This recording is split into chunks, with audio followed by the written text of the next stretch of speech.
Good evening বন্ধুরা, তোমরা তো দেখতেই পাচ্ছ যে কোথায় গেছি। এটা হচ্ছে দক্ষিণেশ্বরে মায়ের মন্দিরে গিয়েছিলাম।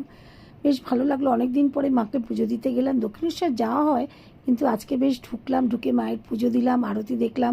সেইগুলো তোমাদের সঙ্গে শেয়ার করব না, কারণ ওখানে কঠিনভাবে ক্যামেরা নিষেধ, মোবাইল জমা দিয়ে যেতে হয়। সবই তো জানো, যারা জানো আসো তারা জানো, আমার দূরের বন্ধুরা যারা আসো না তাদেরকে বলে দিলাম।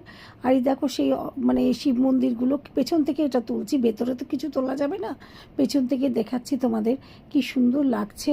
আর তারপর দেখো আলোয় সজ্জিত মায়ের মন্দিরটা, আর গঙ্গার ঘাট, দূরের বালি ব্রিজ, এইগুলো তো মানে কি বলবো, চোখ ফেরানো যায় না, এত অপূর্ব সুন্দর। আর গঙ্গায় জোয়ারও এসেছে, এই জন্য দেখো কি সুন্দর যে লাগছে না। কত মানুষ মাথায় জল দিচ্ছে, কত মানুষ বসে আছে, কত গরিব ছেলেরা ও জল তুলে দিয়ে 10 টাকা করে দিচ্ছে। কি সুন্দর, মানে এবার চলো, বেশ অনেকটা সময় না থাকলাম, অনেকক্ষণ এসেছিলাম। সেই কাচারি বাড়ি, সেই কত ইতিহাস মনে পড়ে যায় না। সেই রানী রাসমণিমা একটা বেশ ভালো মানুষ, সবার কল্যাণে এত সুন্দর জিনিস তৈরি করে দিয়ে গেছেন।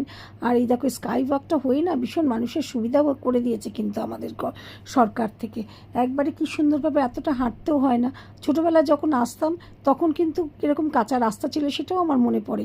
আশপাশে এই দোকানগুলো দেখো বেশ সুন্দর হয়েছে, অনেকে কিনছে, অনেকে আবার দেখেই চলে যাচ্ছে, আমিও দেখছিলাম। চলো এবার আস্তে আস্তে এগিয়ে যাই, রাতও বেড়ে যাচ্ছে, এবার বাড়ি ফেরার পালা। আজকের মতো ব্লগটা এখানে শেষ করছি, কেমন লাগলো জানিও, টাটা।